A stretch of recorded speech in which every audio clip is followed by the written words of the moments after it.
Welcome everybody. Welcome to this webinar about girls' education in Malawi and the whys, wherefores and the so whats of it. You're all very, very welcome, and we want to start the meeting by we're going to speak first of all to Mercy Sibande. So we're going to hear about what the problem is, how we can help, and what the impact of that help is. So Mercy is the Malawi Country Director with the Mimi Martin Fund. Mercy, why is there an issue about girls' education in Malawi?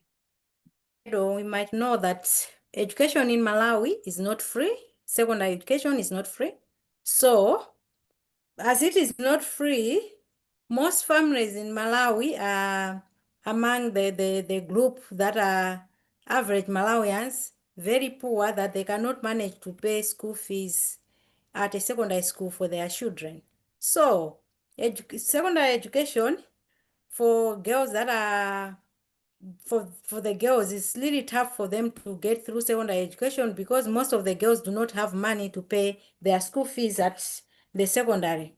So this leads to most girls dropping out of school due to lack of school fees. So as Mami Martin Fund, we have come in to help such girls to continue with their education at secondary school because we pay school fees for them till they finish their education at secondary school.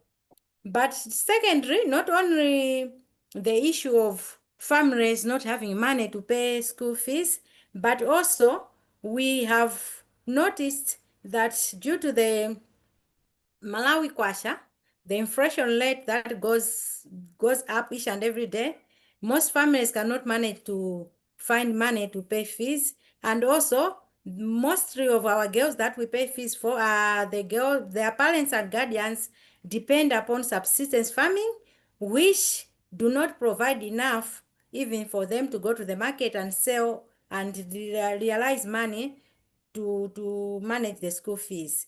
So these are huge problems that our girls are facing for them to continue with secondary education.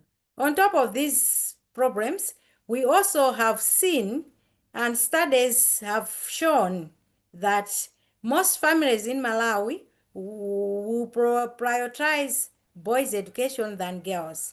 So when the family has, say, a number of girls, and then the girls have siblings who are boys, they would rather send the boys first to school than the girls. So with the money issues that most families are facing, they would prioritize the boys and then leave the girls at school at home. And then the girls, when they are left at home to wait for the boys maybe to finish secondary education, then they will go also for their own education. They end up being under pressure from relatives, even the parents themselves, to get married and fend for themselves. They would be forced to get married so that the burden of parents and guardians raising this girl child should be lifted, so that the burden should go to the husband's family and the husband to look after the girls. But also, there are issues of household chores.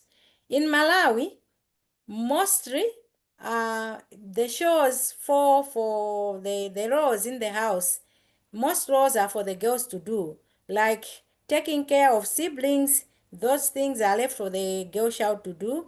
Going to the mess meal is for the girl child mostly. Drawing water, taking care of the home, cooking and making the house clean, mostly it's the girls who do those kind of works. Washing plates and then washing clothes for their younger siblings. So with these kind of roles that are put on a girl child, at the end of the day, this girl child might not be able to go to school, and thus lead to a number of dropouts in girls going to secondary school in Malawi. Okay, thank you. That leads on to my next question. Most of the girls who are supported by the Mimi Martin Fund are at boarding school. Is that not an unnecessary expense, boarding school? Because obviously they're very much more expensive than day schools. No, it isn't an unnecessary expense because as I've explained in the first question, we see most girls having more roles at the house to do. So if we send this girl to a boarding school, we'll minimize the issues of them being there like small mummies to take care of their siblings, younger siblings. We'll also minimize the problem of them getting tired from having to do more house chores at home. So when they're at boarding school, these girls, firstly, they are there full time, so they have a lot of time on their hands only for their studies. So in so doing, we are raising up a girl child who do much better in their academics because they have more time at their hands than the one who is at a day schooling school, because this one has been exempted from all the chores that are being forced for her to do at home. Secondly, the pressures of this girl child to be forced in early marriages at least is a bit minimized because she's at boarding school full time and she will only go home during holidays that are just the longer holidays, the end of the school year holiday. But most of the holidays is just 2 weeks time. So she won't be pressurized to get into early marriages in so doing when she's at boarding school. But the most important part of it all is that we are minimizing the risk, the dangers of traveling time from home to school. In between the times that the girl is traveling from home to school each day, she can meet a lot of risk and dangers. So when she has gone to boarding school, all these risks and dangers are minimized because she's just at one place where there's security. She's more secure at boarding school than a day secondary school, which involves traveling to and back home every day. Okay, great. Thank you very much, Mercy. And we all really appreciate the wonderful work that you do for the Mamie Martin Fund in supporting these girls and managing our money over there. And so that segues neatly, I hope, into what is the Mamie Martin Fund, or more likely, more importantly for now, how did the Mamie Martin Fund come about? We have on this call two of Mamie's granddaughters, and I would invite Janet to tell us a little bit about the history of the Mamie Martin Fund. And we'll have a slideshow, please. The second slide of Mamie at our graduation, please. Okay, hi everybody. So you're very lucky to have the best two granddaughters of Mamie Martin. The only two granddaughters, I have to add. Next slide, Rashna. Next. Yeah. Okay, so of course, most of you know about the history of Mamie Martin Fund. So who was Mamie Martin? Well, she was originally Mamie Telfer, graduated from Glasgow University in 1915 and was a teacher. And then, so obviously had a close, or was very interested in education. And then she became Mamie Martin. So the next slide, please. So she married Jack Martin, who was a missionary. And Mamie also came from a family of missionaries. And then Mamie and Jack got married in 1921, I believe, and went out to Malawi in 1921. And when they were in Malawi, Mamie was rather frustrated at the lack of opportunities for girls in education. And this came across very, very strongly in letters that she wrote home to her family. Okay. Sadly, Mamie died in childbirth in Malawi, but not before she'd already had one child, who was our mother, Margaret Sinclair. So Margaret and my mother was born in Malawi, but didn't really remember Malawi until she and my father, so Margaret and John Sinclair, went back to visit Malawi. So next slide, please. So they went back to visit Malawi in the early 1990s and came away with a great idea to start, as Margaret calls it, and as they called it, a wee fund to support girls in education. Our mother, Margaret, later wrote a book called Salt and Light, which is based on letters that Mamie wrote home to Scotland in her time in Malawi. And so next slide, please. So since 1993, we are still there. So we've been working, Mamie Martin has been working in Malawi since 1993, and it has grown and developed. And we are still supporting girls there. And I think it's on to you, Moira. Thank you so much, Janet. Yeah, and I'll take over from the next slide, please. So frog in my throat. So yeah, 32 years later, because Mamie Martin Fund was established, I'm proud to have been a founder member. 32 years later, we are still working on her dream of gender equality. It's a bit of a way to go in the world, as you all know. This year that has started, we're now supporting 163 girls across 7 schools and 3 educational providers. So we work in the north because that's where Mamie and Jack lived, in the north. We work only there. One of the reasons why we're still doing the same thing 32 years later is that we really focus. There's a huge amount of other need all over the place, and we focus geographically and also just on secondary school. We're proud to work with the Synod of Livingstonia, that's the Presbyterians, and the Roman Catholic Diocese of Karonga, and also an independent community day secondary school.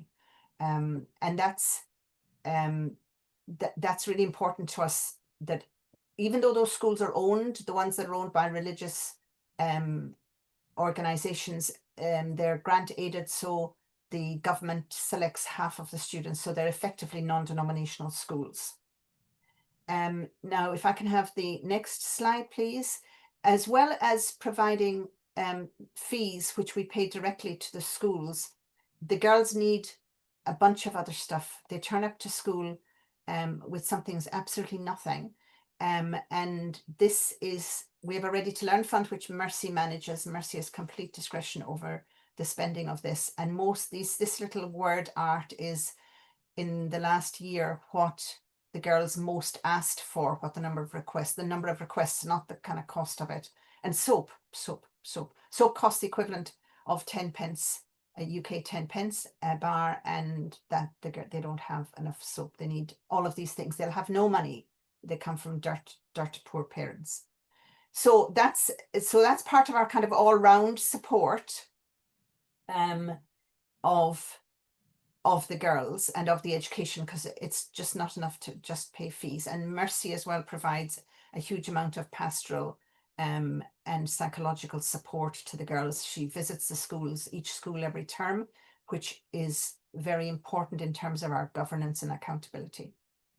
So the next question that this webinar is addressing is, so what's the impact of schooling of our funding for schooling on the people involved? And we would have Stella Zimbiri. So if we can have the next slide, Rashna, we would have had Stella Zimbiri here to speak to us, but there's been a bit of a tragedy in Malawi with her and her friends last night. So she's not able to come. She had hoped to pop in, but she's not. But we do have a video of her saying what it is she wanted to say. And Rashna will play that for us now. I just want to share with you how my Martin has impacted my life. So they sponsored me in my secondary school, and from there I got selected to pursue my bachelor's in nursing at the University of Malawi. And as I'm talking right now, I'm in Zambia doing my master's in neonatal nursing care. Yes, this has impacted my life a lot, and in my family again, for I'll make sure that my children get educated and they attend the higher education. In my community, I also have impacted a lot, for I work as a role model to encourage the young girls, ladies, to work hard and use all the opportunity that they have been given through different organizations that are able to sponsor them and through different bursaries. Thank you. Thank you very much indeed, Stella. And we can stop the slideshow now. Lovely. Stella has just been in touch, and I think she's going to pop into the meeting just now. So we wish her luck with her master's studies, because she's currently doing a master's in Zambia over 2 years. So to move on, we want to look at the broader picture, and we're absolutely delighted to have Nasim Vadalia with us today, who works for the Scotland-Malawi Partnership and who has grown up in Malawi and now lives and works in Scotland. And Nassim, can you tell us a little bit about the broader picture of international aid and why it's important, and particularly in the context of the threats to that just now? Hi, thank you, Moira, and hi, everyone. You've already heard who I am, and yeah, I currently work with the Scotland-Malawi Partnership. I came here to study for my master's in 2023 and have stayed behind, currently working. But yeah, so one of the things that I am passionate about as well is girls' education. And I believe that every child deserves a chance to learn, to dream, and to build a better future, which in Malawi, we have already had the challenges that Mercy had to outline a few of them, which we see them quite a lot. And we have also heard quite a lot in the recent news, beginning from this year, where the US has cut aid, and then the UK as well is trying to reduce the aid that is also international aid budget. So we've heard of all these things. And the other thing as well, which is quite understandable, is that both economies are also not doing very well, according to the statistics that they have. And here we see that prices are going up of commodities and everything. So all those can be justifiable in terms of, let's say, why we shouldn't have international aid. But then at the end of the day, as charities, as humans, we have to also take up that responsibility of humanity and the moral responsibility that we have towards others. In Malawi, just like how Messi put it, if you look at someone who, in here we can say, I don't have a 10 pound, but in Malawi, you can meet someone who can't even raise 1 pound. So out of humanity, you have to think about, what about the other person who can't even afford what at least I have? I heard one of the quotes that we had a photographic exhibition, and then we had P6 students from Kilern, and one of the girls, a student, she was about 11, she commented to say that she had learned to appreciate the life she lives here and didn't know that some children in Malawi can't afford simple things like a pair of slippers, a pair of shoes, something that she took for granted. So if you meet a child like that, she's going to grow up in having that humanity heart of knowing that I have this, yes, but at the end of the day, there should be somebody who is less fortunate than I am. And on a broader scale as well, international aid also, it helps to invest in education, healthcare, and livelihoods around the country, around the world. And it's also that thing of just shared prosperity as well, and reducing, it can also help in reducing migration. So if we look at issues of why people migrate from their countries, it's because there are problems or challenges that they're having outside in their country. So if we can be able to tackle that, international aid, let me just say, international aid helps to tackle that from its grassroots, from where it's coming from, and it will reduce that migration. Not that migration is bad, we need to integrate, but if we are able to help somebody from where they are and they give back to the community, like what Mami Martin Fund does, you help a child, you help a girl child in education, and in the what they do is to be able to give back to their community and grow more and contribute to what they're doing. So yeah, thank you, Moria. Thank you so very much. Thank you. We're happily joined by Stella now. Stella, we're very sorry for the loss of your friend yesterday. That's very hard, but thank you for joining us. Is there anything that you would like to say, Stella, now that you're here? Okay, thank you, everyone, and I hope everyone is fine. Hi, thank you.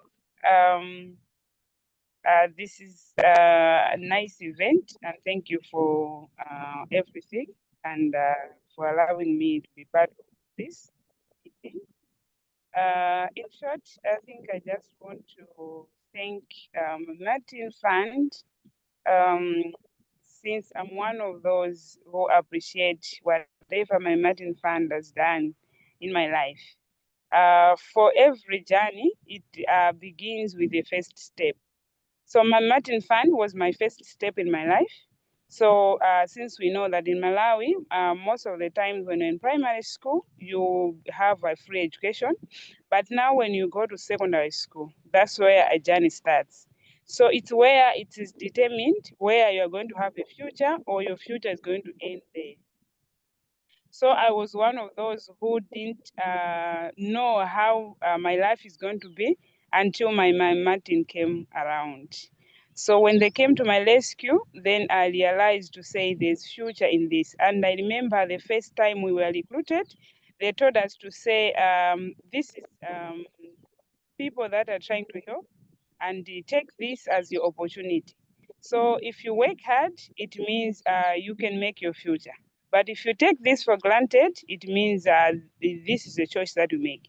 And I remember by that time, we also had some of the girls who, despite whatever happened, some circumstances happened, they never continued. But I thank God that I was one of those who took this as my opportunity in my life. So my life began from there.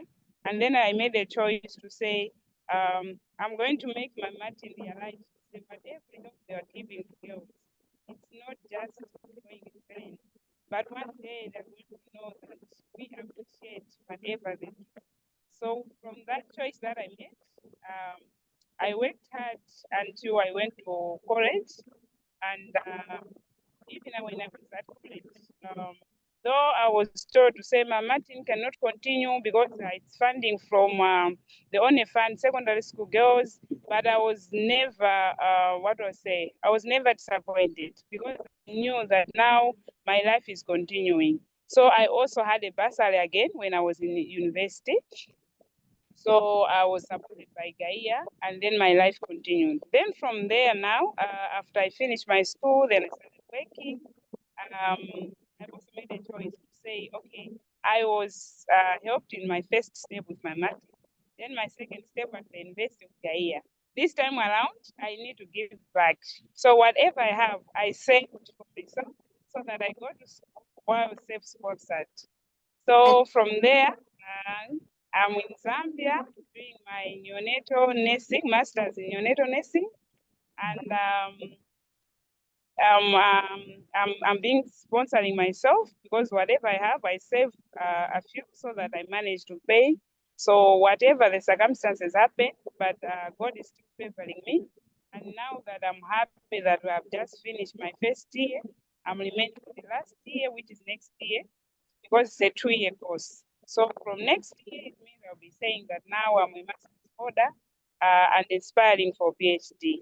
So I'm very happy, and I just want to inform everyone to say that whatever aid they are giving, they should never think it is going in vain. But other souls somewhere like mine, we are appreciating whatever is happening, and we're taking this as a further step. And Yeah, tell me, so, Stella, just before we finish, this makes you one of the most senior neonatal nurses in the country, doesn't it? Your master's.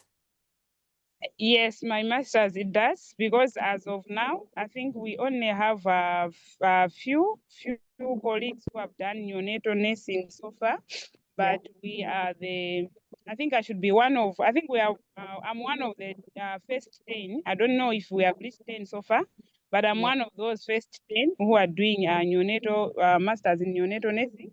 And once I'm done, it means now I'll be a specialist in neonatal nursing. Yeah, badly needed. Thank you so very much. We're absolutely delighted you could join us. That's absolutely great. I'm just, we can have a minute or two for any questions to any of our speakers. Okay.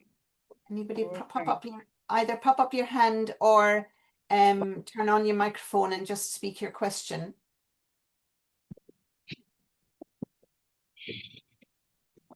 Everybody's okay with that? Okay, lovely. we're going to wrap up now with just 2 bits of information. I'm very grateful to all of the speakers. Thank you so very much for taking the time, and for the audience members too. Thank you so much, and thank you to the speakers for sharing your understandings and your knowledge and your experience. That's really valuable. Now, so if we can slide share for the slide number 10, Rashna, please. I want to just remind everybody that this is the middle of our Big Give matched funding week, and we have between last Wednesday and this coming Wednesday, we have this campaign on where donations are 100% matched through the Big Give organization, and we have hit 50% of our mark of our target this morning. And we look to raise £9,400, and we're halfway there, and that's just tremendous. So thanks to everybody involved, and I know that actually most of the people here have already donated to that. Thank you. And I'm that's just totally magic. If I can have then the final slide, please, Rashna. I just want to remind people that our AGM is happening on the 1st of November and is an online arrangement. And it's UK time 1 o'clock it starts, and we will have Chimwemwe Mithi and Madame Mithi, the head teacher of Karonga Girls, will speak to us, and Hannah Chambers, who visited Mbangweni School this year with her mum, and it's 8 girls there at Mbangweni are supported in the name of Hannah's grandparents, the Thompsons, and it would be fascinating to hear from a young girl her experience of going to the place where her parents grew up, and you know, she's very interesting about that. So that's what's happening at our AGM, and you can book that through a link on our website.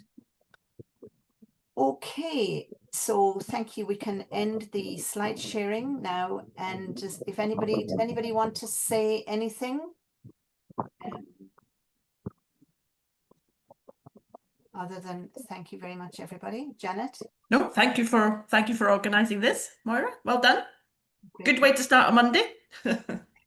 And we have 2 granddaughters of Mimi Martin here, so that's like a big plus. And it's and Emlyn, we wish you and Anne a safe. And Thank you very much. I'm looking forward to seeing Mercy soon. Let me get my dates right. yes. 2.5 weeks' time. Marvelous. Well, have a good trip and a safe. Thank you very much indeed. Thank you, Stella. Thank you, everybody.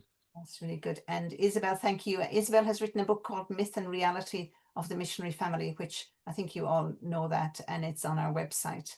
And we'll have it at the Scotland Malawi Partnership AGM on the 25th in Glasgow. So I thank you all very much, everybody, for giving your time and expertise, and our speakers in particular, and Stella for making time this morning, which is a difficult morning for you. And I look forward to seeing you all online again at the AGM, and some of you even in person before then. Thank you all very much, and goodbye. Thank you very much, Maura. Thank you. Bye, everybody. Thank you.